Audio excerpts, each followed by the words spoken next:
আওয়ামী লীগ সরকারের পতনের দিন চট্টগ্রামে বৈষম্য বিরোধী আন্দোলনকারীদের মিছিল চলাকালে গুলিতে এক শ্রমিক নিহতের অভিযোগ এনে ঘটনার অন্তত ৮ মাস পর হত্যা মামলা ঠুকেছে চট্টগ্রাম মেট্রোপলিটন পুলিশের ডবল মুরিং থানায়। মামলায় সাবেক শিক্ষামন্ত্রী মহিবুল হাসান চৌধুরী নওফেল সহ আসামি করা হয়েছে ২৫ জনকে। অজ্ঞাত আসামির তালিকায় স্থান পেয়েছে আরো ৩০০ জন। ৯ এপ্রিল বুধবার ডবল মুরিং থানায় এই মামলা দায়ের করেন নিহত শ্রমিক মোহাম্মদ ইউসুফের বাবা মোহাম্মদ ইউনুস।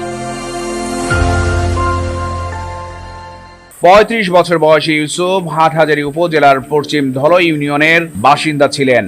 তিনি পরিবার নিয়ে ডবল মুরিং থানার ঝর্ণাপাড়া এলাকায় ভাড়া বাসায় থাকতেন এবং নগরীর আইস ফ্যাক্টরি রোডের একটি বরফ কোলে শ্রমিক হিসেবে কর্মরত ছিলেন। মামলায় অভিযুক্ত অন্যান্যদের মধ্যে রয়েছেন সাবেক সংসদ সদস্য এম এ লতিফ, চট্টগ্রাম মহানগর আওয়ামী লীগের সাধারণ সম্পাদক আজম নাসির উদ্দিন, সাবেক এমপি মহিউদ্দিন বাচ্চু, সিটি কর্পোরেশনের সাবেক কাউন্সিলর মোর্শেদ আক্তার চৌধুরী, ওয়াসিম উদ্দিন চৌধুরী, আব্দুস সবুর লিটন, তৌফিক আহমদ চৌধুরী, নগর ছাত্রলীগের সাবেক সাধারণ সম্পাদক নুরুল আজিম রনি, আওয়ামী লীগ নেতা দিদারুল আলম মাসুম ও আরশেদুল আলম বাচ্চু, ছাত্রলীগ নেতা মোস্তফা কামাল টিপু, মমিনুল আলম শাহিন, মোহাম্মদ আলমগীর, জাহিদুল আলম মুরাদ, মোহাম্মদ ইভান, ওয়াসিফ, বিল্টু সেন, মোহাম্মদ পাভেল, মিজানুর রহমান, মেহেদি হাসান জীবন, মাহবুব আলম কাপ্তানি, মোহাম্মদ ইদ্রিস ও জাহেদ আহমদ। মামলার আর্জিতে ইউনুস উল্লেখ করেন ইউসুফ তার দ্বিতীয় স্ত্রীর প্রথম সন্তান এবং ৬ বছর ধরে বরফ কোলে কাজ করছিলেন। ২০২৪ সালের ৫ আগস্ট সকালে তিনি কাজের উদ্দেশ্যে বাসা থেকে বের হন। সেদিন সন্ধ্যায় স্ত্রীকে ফোনে জানান